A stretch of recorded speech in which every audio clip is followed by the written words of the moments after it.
أعوذ بالله من الشيطان الرجيم بسم الله الرحمن الرحيم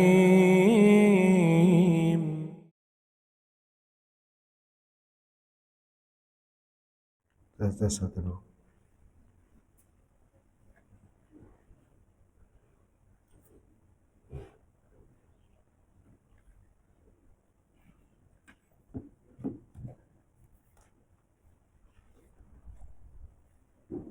Itu jamnya mati ya.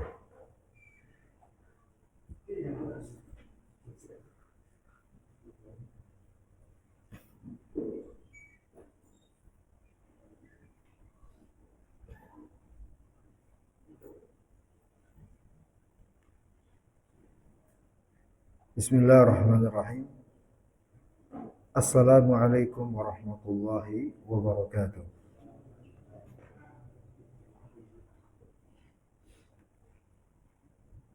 Innal hamdalillah nahmaduhu wa nasta'inuhu wa nastaghfiruh wa na'udzu billahi min shururi anfusina wa sayyiati a'malina. May yahdihillahu fala mudilla lahu wa may yudlilhu fala hadiya lahu. Asyhadu an la ilaha illallah wahdahu la syarika lahu wa asyhadu anna Muhammadan abduhu wa rasuluh. Qala Allah Ta'ala ya ayyuhalladzina amanu taqullaha haqqa tuqatih wa la tamutunna illa wa antum muslimun. Ya ayyuhan nasu taqu rabbakum alladzi khalaqakum min nafsin wahidah wa khalaqa minha zawjaha wa batha minhuma rijalan katsiran wa nisaa'a wattaqullaha alladzi tasaaluna bihi wal arham innallaha kana 'alaikum raqiba. Ya ayyuhalladzina amanu taqullaha wa qulu qawlan sadida yuslih lakum a'malakum wa yaghfir lakum dhunubakum wa may yuti'illaha wa rasulahu faqad faza fawzan 'azima. Alhamdulillah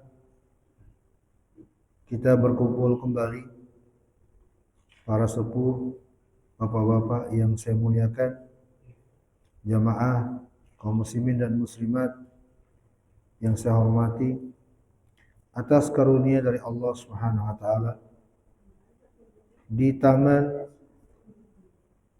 surga. Ya, Nabi sebut majelis ilmu yang membahas tentang agama dengan riyadul jannah, taman surga. Kenapa? Karena majelis ilmu itu adalah jalan menuju surga. Ya, dan semoga Allah memberikan keutamaan itu untuk kita semuanya. Salawat serta salam bukti cinta kita kepada Nabi, mari kita panjatkan dengan ikhlas kepada beliau Nabi kita Nabi Muhammad sallallahu alaihi wasallam. Ini adalah majelis tafsir membahas ayat yang ke-10 dari surat Ad-Duha.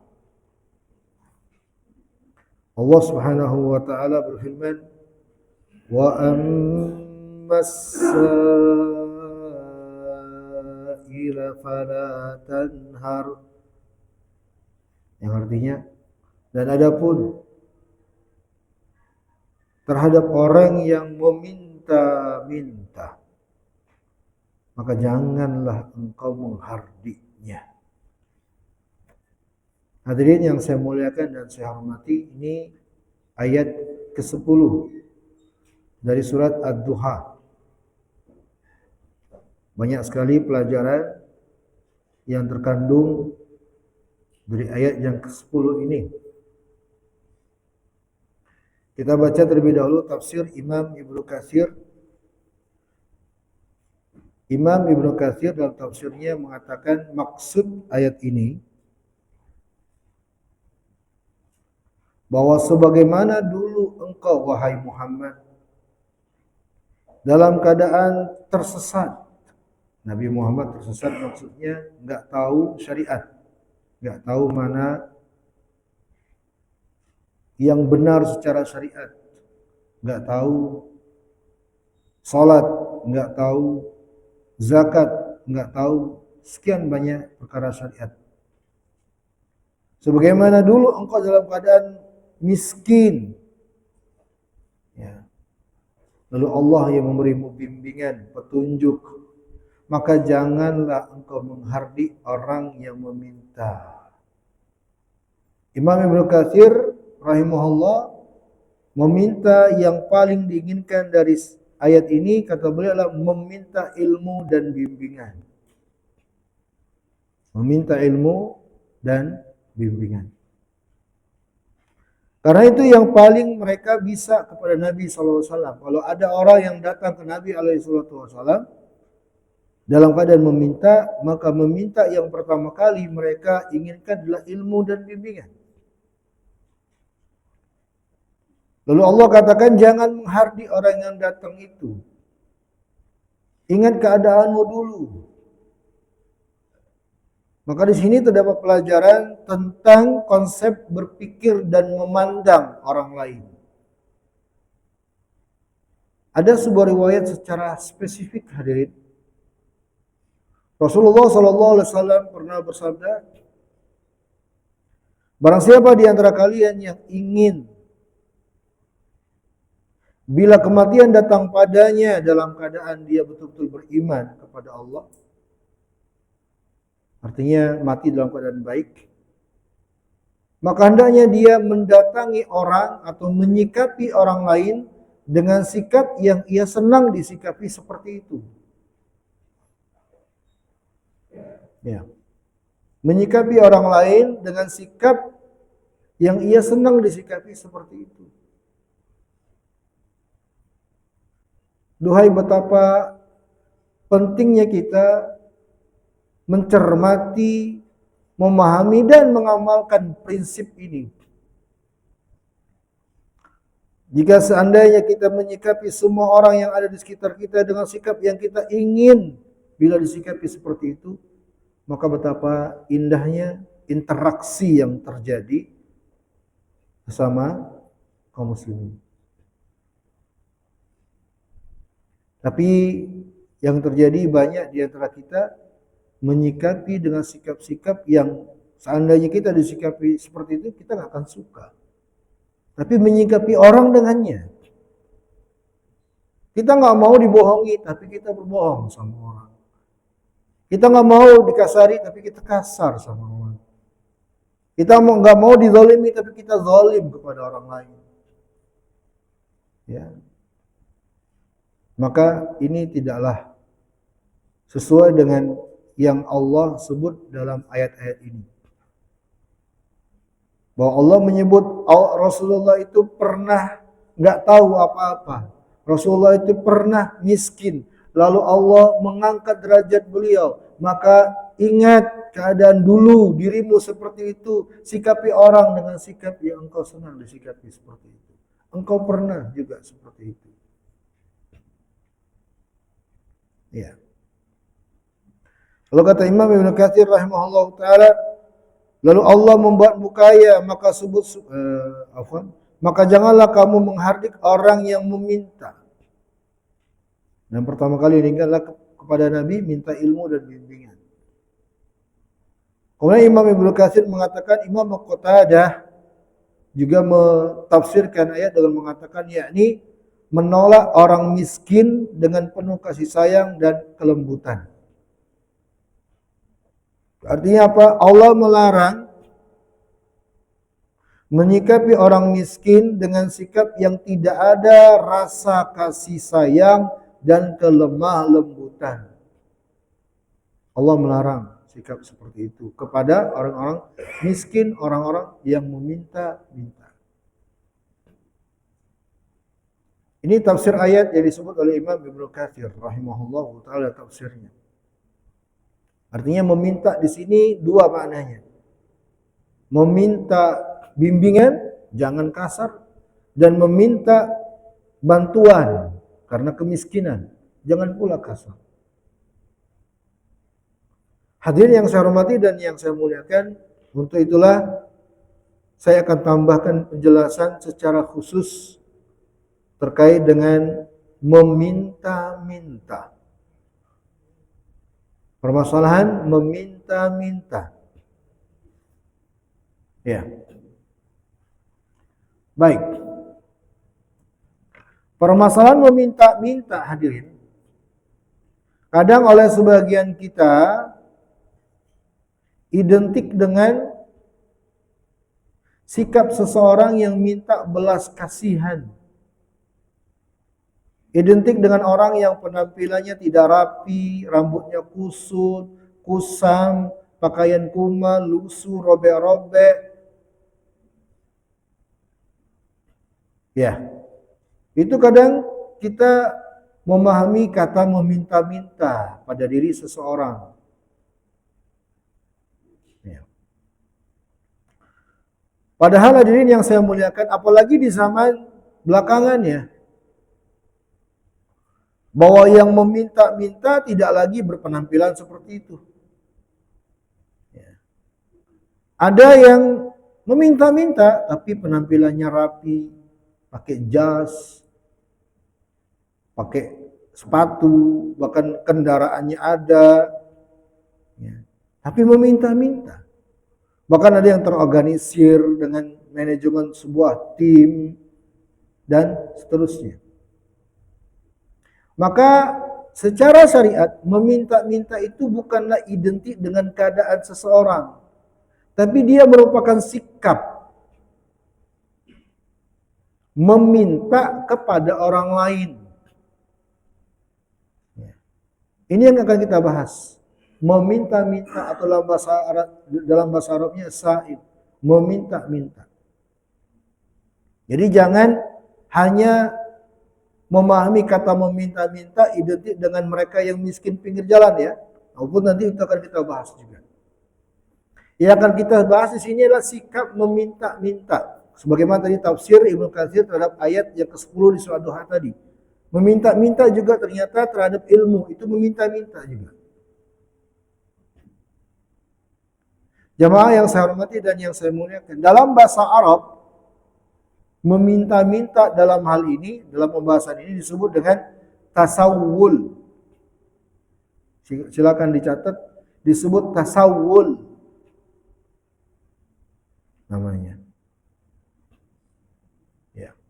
Meminta-minta untuk diberi oleh orang lain. Meminta-minta untuk diberi oleh orang lain. Baik. Meminta-minta atau tasawul dalam syariat kita kadang tercela dan ada yang dibolehkan.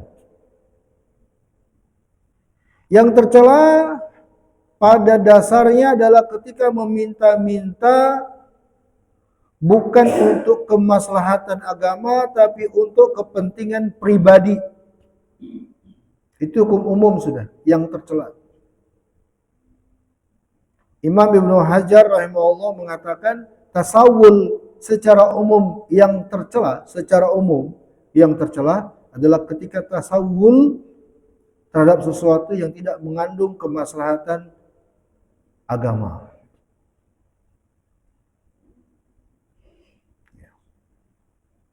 Bagaimana hukum dalam agama kita terkait dengan tasawul? Hadirin yang saya muliakan, pada dasarnya tasawul adalah perbuatan yang diharamkan. Tidak boleh. Bahkan termasuk dosa besar. Ini untuk kita perhatikan bersama. Hukum asal dulu. Masalah dasar dulu nih yang harus kita pegang agar tidak bermudah-mudahan. Walaupun nanti ada penjelasan yang dibolehkan. Tapi hendaknya kita awali dengan mengetahui pada dasarnya tidak dibolehkan tasawuf. Bahkan dosa besar tasawuf. Apa tasawuf tadi? Meminta-minta. Ini sifatnya umum ya. Apakah sendirian atau atas nama organisasi, atau bentuknya dengan proposal, atau bentuknya langsung dengan lisan, atau bentuknya tasawul secara umum. Tidak hanya terkait dengan harta, meminta-minta, mengemis meminta-minta kepada orang lain agar diberi. Tasawul kepada orang lain pada dasarnya haram, nggak boleh. Pertama ada hadis yang menyebutkan ancaman bagi pelakunya. Rasulullah sallallahu alaihi wasallam bersabda, "Ma zala ar-rajulu yas'alun nas hatta ya'tiya yaumal qiyamati laisa fi wajhihi muz'atul lahmin." Tidaklah ada seseorang yang dia selalu minta-minta kepada orang. Minta-minta kepada orang. Di sini tidak disebut oleh Nabi minta uang, enggak. Pokoknya mau minta-minta udah menjadi pekerjaannya. Maka tidak hanya terkait uang. Meminta-minta belas kasih sama orang lain. Tidaklah ada seseorang yang demikian. Selalu keadaannya. Sering dia lakukan. Sampai hari kiamat dia akan diberikan hukuman dalam keadaan wajahnya tidak ada dagingnya.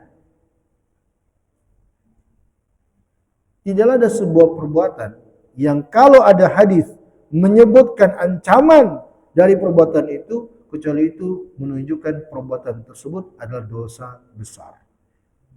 Maka tasawul hukumnya apa? Tasawul hukumnya apa? Dosa besar. Meminta-minta. Dalam sebuah hadis dari Abu Hurairah radhiyallahu anhu, Nabi sallallahu alaihi wasallam bersabda, "Man sa'ala an-nasa amwalahum takatsuran fa inna ma yas'alu jamran falyastaqil aw liyastakthir." Barang siapa yang tasawul kepada orang lain ya, untuk memperbanyak harta benda dirinya, maka sungguh dia tidaklah meminta sebenarnya kecuali meminta agar diperbanyak bara api untuk dirinya. Maka silakan mau mengurangi atau memperbanyaknya, kata Nabi. Jadi meminta-minta itu sama dengan meminta-minta bara api kelak di neraka. Makin banyak berarti makin banyak pula bara apinya. Allahul musta'an. Demikianlah beberapa riwayat hadirin yang saya muliakan. Di antaranya juga Nabi SAW dengan tegas mengatakan, "Man sa'ala min ghairi faqrin faka'annama ya'kulul jamr." Barang siapa yang tasawul bukan karena kebutuhan, hajat dan kefakiran, maka seakan-akan dia memakan bara api. Semua riwayat yang menjelaskan dengan tasawul kebanyakannya mengandung ancaman, mengandung penyebutan siksaan bagi pelakunya. Maka hukum dasar atau hukum asal untuk tasawul itu haram, nggak boleh. Itu hukum asal. Ya. Tapi ada beberapa riwayat hadirin yang saya hormati dan yang saya muliakan, yang tasawul itu bisa jadi dibolehkan, diberikan rukhsah, keringanan untuk boleh melakukannya. Kapan itu? Bila terkumpul pada seseorang 3 syarat. Boleh dia tasawul, meminta-minta kepada orang lain. Terkumpul padanya 3 hal sebagai syarat untuk bolehnya. 1, ketika seseorang menanggung diat dan dia tidak mampu untuk melunasinya. Apa itu diat? Diat itu adalah denda ya, dari sebuah hukuman. Kalau dalam hukum Islam, pelaku kriminal pembunuhan misalnya, hukumannya apa? Tahu apa hukumannya? Pertama kisos. Apa itu kisos? Bunuh juga, hukum mati dengan bunuh juga. Atau pilihan yang kedua apa? Bayar diat. Pelaku diberikan bukan pelaku, korban, keluarga korban diberikan opsi ya untuk menuntut diat kepada pelaku. Maka pelaku harus membayar diat kalau keluarga korban menuntut diat. Ini namanya diat, denda. Bila pelaku termasuk orang yang nggak mampu, fakir, maka dia boleh minta tolong kepada orang untuk dikasihani. Tasawuf. Ini pertama. Sampai terpenuhi, kemudian dia berhenti dari tasawufnya. Syarat yang kedua, seseorang yang ditimpa musibah yang menghanguskan harta bendanya. Seseorang yang ditimpa musibah sampai menghanguskan harta bendanya.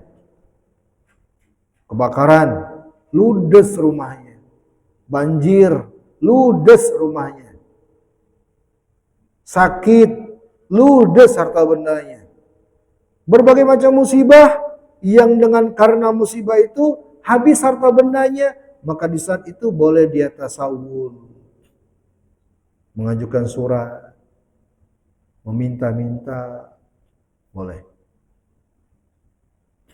Sampai mendapatkan kemampuan, lalu dia berhenti tasawufnya. Yang terakhir, yang ketiga, seseorang yang mengalami kemiskinan yang disaksikan oleh 3 orang saksi atas kemiskinannya. Seseorang yang mengalami kemiskinan yang ada 3 orang saksi atas kemiskinannya, maka boleh dia tasawuf.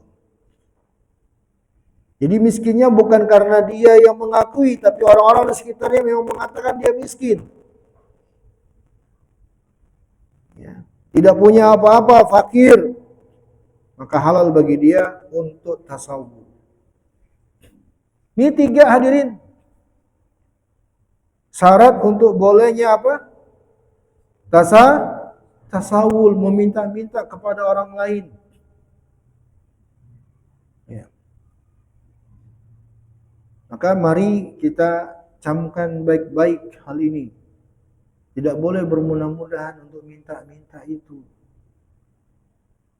Apalagi di saat kita tidak dalam kondisi salah satu 3 hal tadi. Kemudian hadirin yang saya hormati dan yang saya muliakan.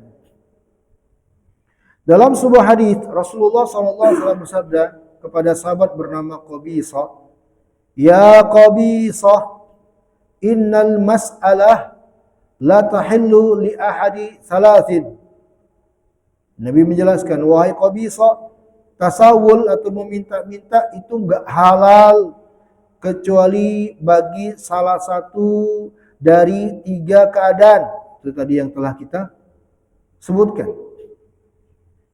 Lalu Nabi SAW, hadirin yang saya muliakan, setelah menjelaskan itu, Nabi mengatakan, Ya Qabisah, Ya Qabisah. Seandainya kata beliau sallallahu alaihi wasallam, wahai Qabisah, meminta-minta atau tasawul untuk selain 3 hal ini adalah haram. Orang yang memakannya adalah memakan yang haram.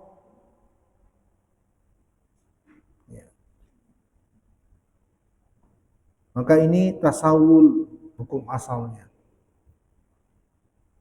Adapun tasawul atau meminta-minta bukan untuk kepentingan pribadi,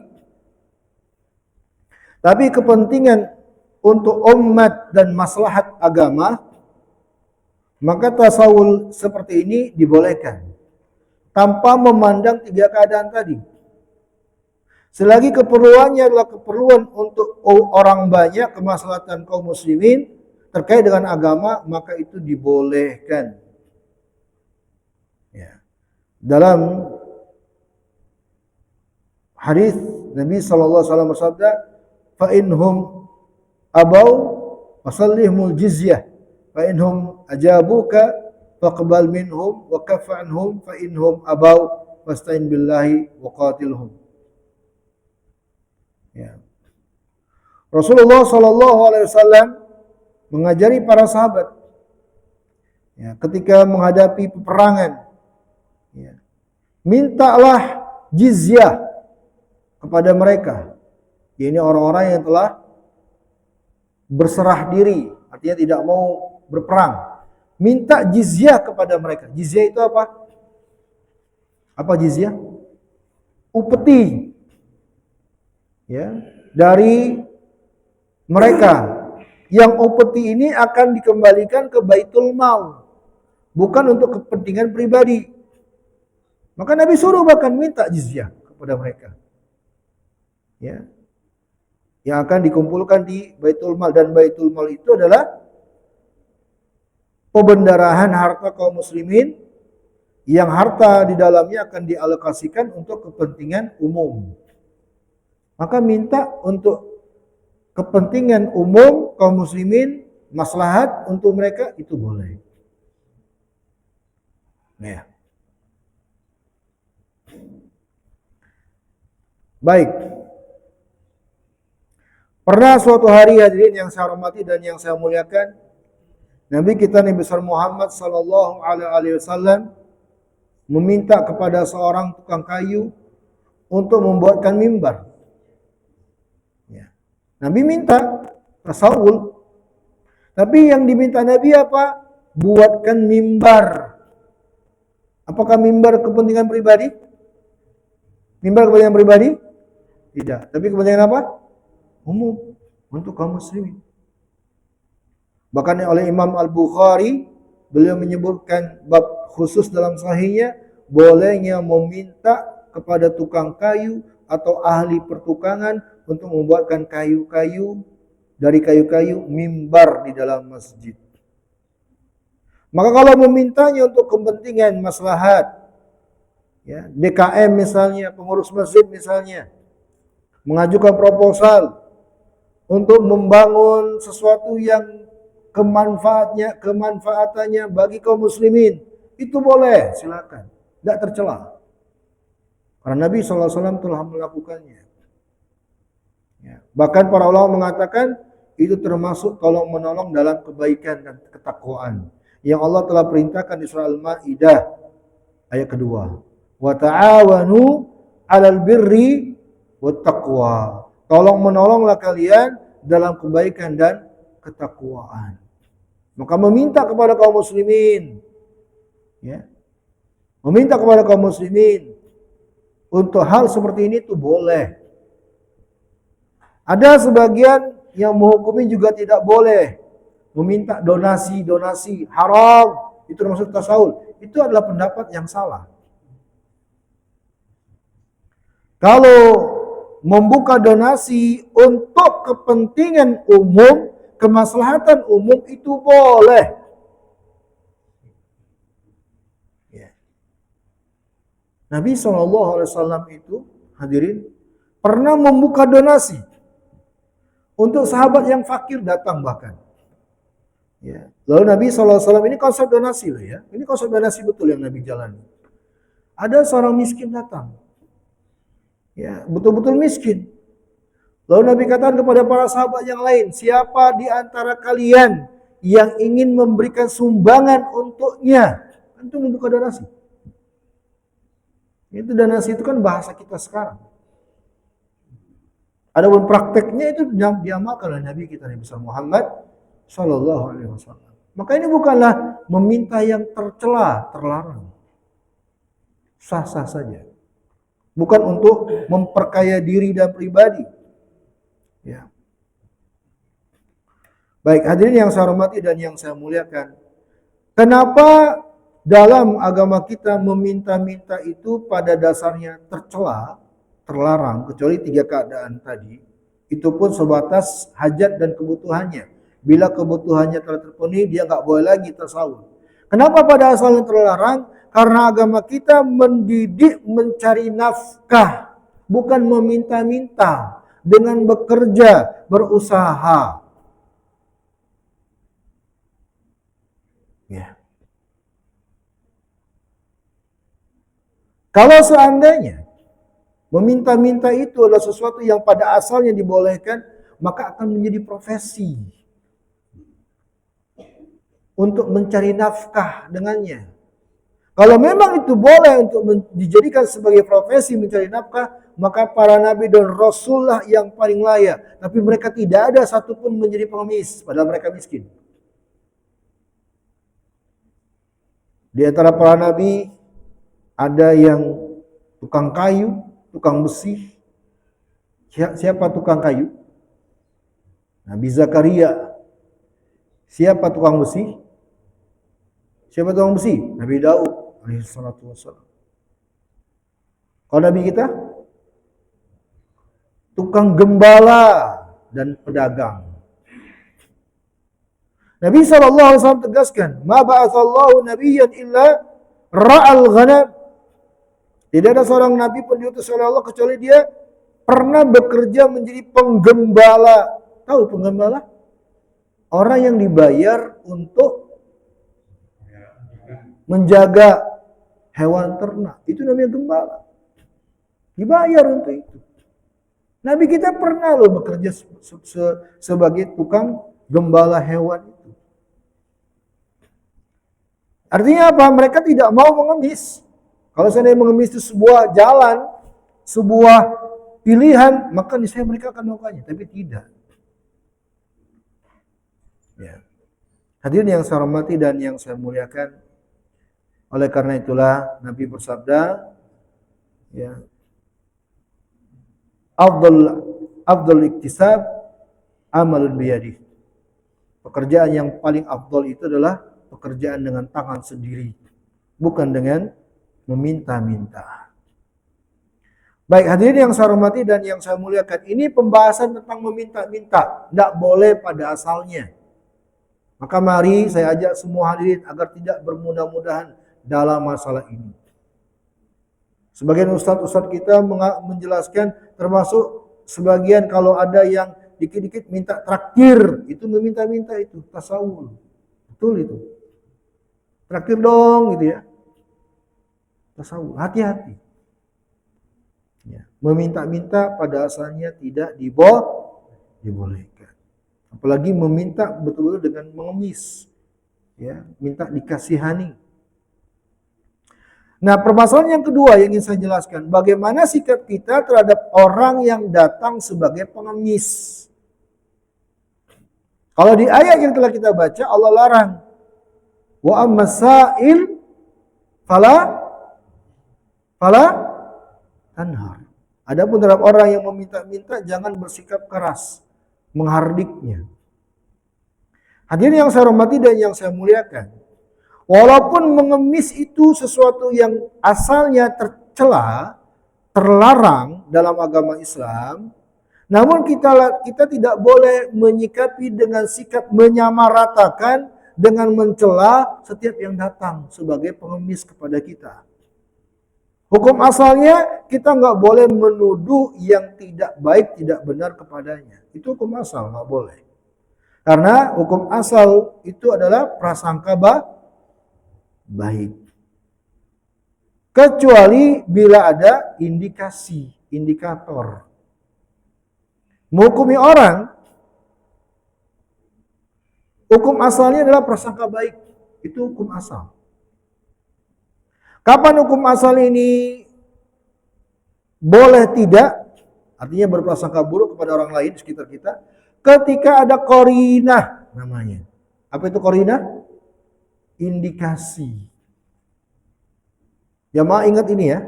Kalau ada orang yang datang kepada kita, kita nggak boleh loh. Kita tidak boleh loh pada asalnya berprasangka buruk kepada orang itu.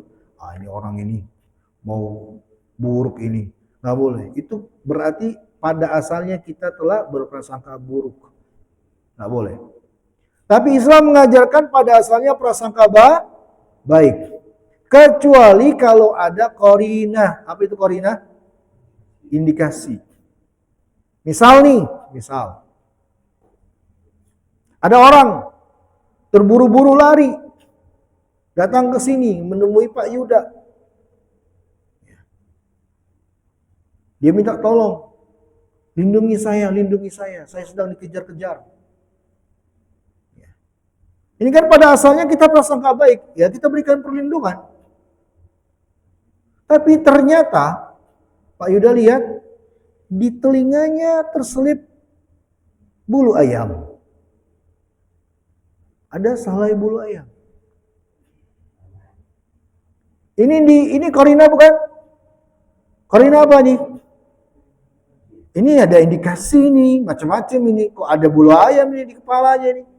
Langsung tiba-tiba orang-orang rame. Jangan katakan, saya prasangka baik loh, saya melindungi dia. Jangan kalian apa-apa kan, karena saya prasangka baik kepadanya. Konyol namanya itu. Yang kayak gini boleh kita tuduh dia dengan tuduhan buruk? Sebagai maling ayam, boleh tidak? Boleh tidak? Kenapa boleh? Ada korina. Jadi korina itu boleh untuk dijadikan dasar hukum. Hadirin, perhatikan ini. Ya. Pernah dengar hadis pembunuh 100 nyawa? Pernah? Yang asalnya dia bunuh berapa orang? 99 kan? 100 kurang 1. Kalau dia mau tobat, pergilah dia kepada ustadz gitu ya. Aduh bahayanya itu ustadz. Ya. Ahli ibadah, jahil, ya, bodoh. Ditanya, bisa nggak saya bertobat nih? Dari apa? Dari dosa membunuh orang. Berapa banyak? 99. Waduh, nggak ada. Nggak bisa kamu tobat. Kata si bodoh ini. Maka oleh si membunuh, emosi, dia genap. Pres. Dia bunuh juga. Genaplah 100. Makanya hadisnya terkenal dengan membunuh 100 nyawa. Pergi dia mencari orang lain karena ingin tobat. Ditunjukkan oleh masyarakat, temui si, nah ini baru ustaz. Yang kedua baru ustaz. Kalau ini jangan ustaz dong yang pertama tadi.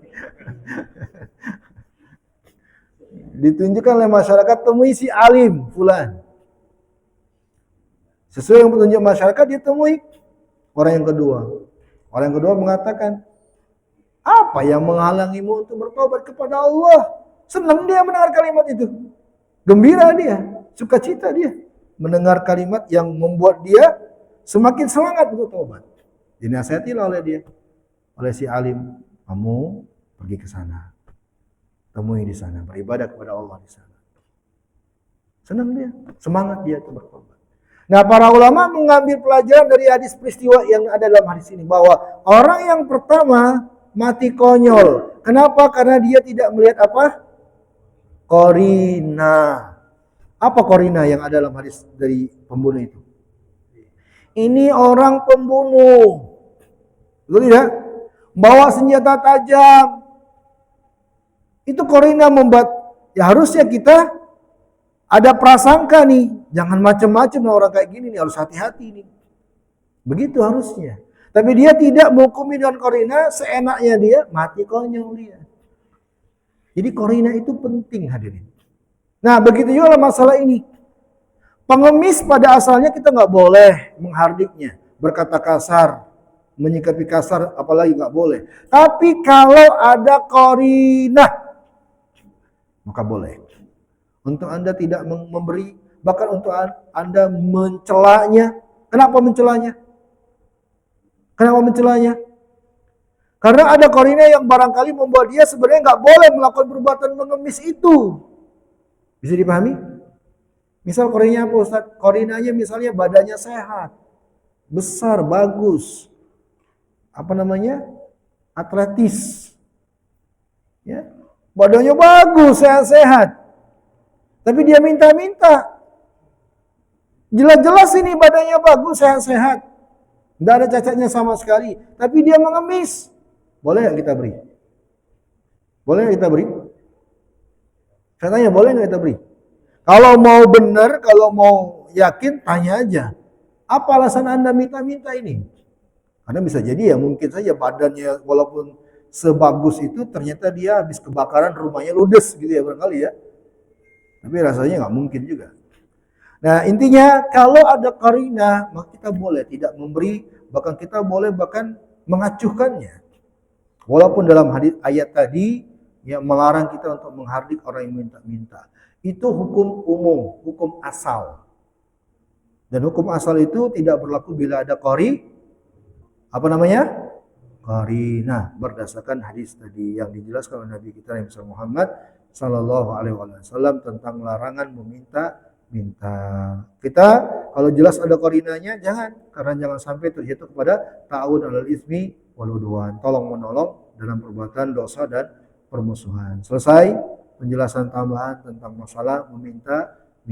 Wallahu taala alam bisawab, karena waktu juga udah habis ya. Mungkin tidak ada pertanyaan. Ada pertanyaan mungkin? Ya, silakan. Ya.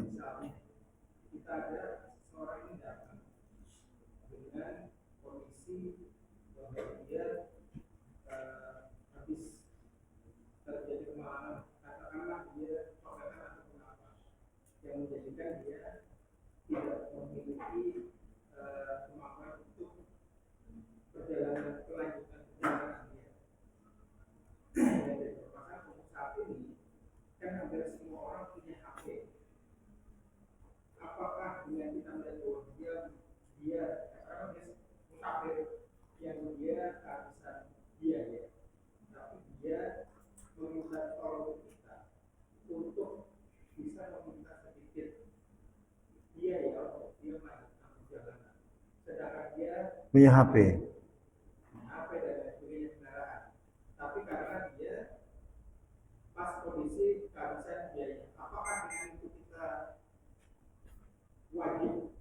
Menolong.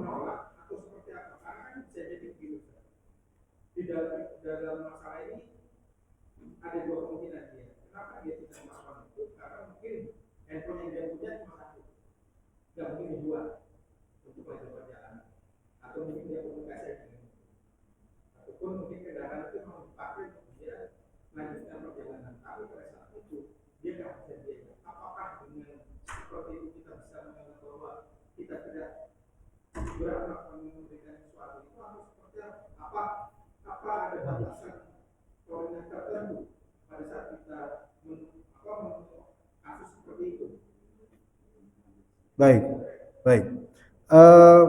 Perlu juga ada sedikit observasi terkait dengan apa yang mereka atau yang orang datang ini butuhkan.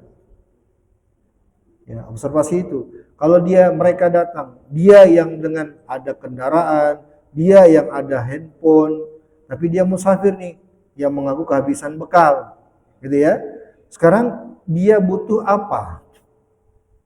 Kalau butuh hanya sekedar tempat singgah, tempat berteduh, saya pikir insya Allah tidak begitu memberatkan, tidak apa-apa.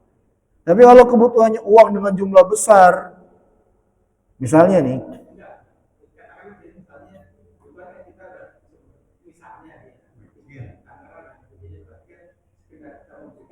ya berarti masih sangat logis, ya.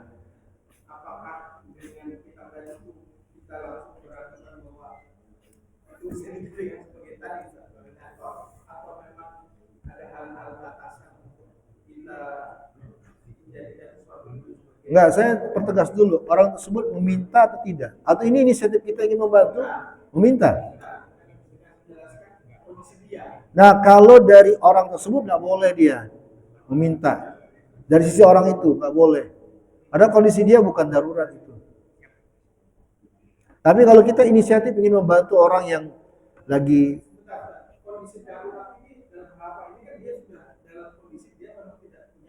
enggak dong. Dia punya handphone, dia punya kendaraan, itu apa-apa. Bukan hanya menjual sebenarnya. Tidak, menjual itu salah satu pilihan. Tapi bisa dengan dia gadai misalnya. Jangan hanya berpikir menjual. Ini HP saya jaminkan, saya pinjam uang. Itu jauh lebih baik daripada dia tasawuf. Handphone itu kan bisa menjadi sebuah jaminan daripada dia tasawuf terjatuh kepada perbuatan yang haram. Makanya saya pertanyaan tegas dulu. Ini minta enggak orangnya? Kalau bukan karena dia minta, tapi kita yang inisiatif ingin bantu, ya sah-sah saja ya, boleh-boleh aja. Ini permasalahannya dia yang minta nih. Dia yang ngemis berarti minta tolong nih. Oh kalau gitu kita harus observasi dulu. Kalau kebutuhannya agak lebih besar dari yang kita lihat, maka nggak boleh. Dia harus menjauhkan dulu dari tasawuf. Masih ada hal, dia handphone bisa dijadikan jaminan, kendaraan juga bisa sebenarnya. Dia yang datang ya mungkin adalah dari sedikit banyak harta benda di dalam kendaraannya, ya. Maka saya katakan tidak boleh. Itu khawatir jatuh pada mudah-mudahan untuk tasawuf. Allah a'lam. Cukup? Ya. Terakhir ya. Waalaikumsalam. Untuk yang tasawuf minta-minta untuk apa misalkan masjid gitu ya. Seringkali kan kita kalau di jalan tuh di jalan masjid lagi pembangunan gitu ya. Ya. Di jalan yang dimanja malah orang sampai kayak ada salawat dan sebagainya. Tapi sebenarnya juga mungkin masjid itu juga butuh gimana-gimana tapi seringkali kan ketemu gitu ya di jalan-jalan kayak gitu. Nah itu kita baiknya tetap minta atau kita kasih atau cara gimana? Ya, kalau Anda punya korina tidak layak ini, maka jadikanlah itu hujjah. Jadikanlah itu alasan untuk tidak memberi. Itu beda-beda orang. Kalau Anda yakin ini ada korina untuk ini nggak layak ini untuk diberi, maka jadikan itu sebagai hujjah kelak. Kalau kita ditanya. Tapi kalau seandainya kita nggak tahu, hanya sekedar praduga tanpa ada korina, maka lebih baik beri aja sudah selesai urusan. Kalau nggak mau beri ya tinggalkan. Tapi untuk alasan tidak memberi karena ada korina, silakan. Tapi dengan korina yang kita akan menjadikan hujjah bila kita ditanya. Ya, wallahu a'lam. Cukup sudah terdengar azannya. Subhanakallahumma bihamdika, asyhadu an la ilaha illa anta astaghfiruka wa atubu ilaik. Alhamdulillah. Assalamualaikum warahmatullahi wabarakatuh.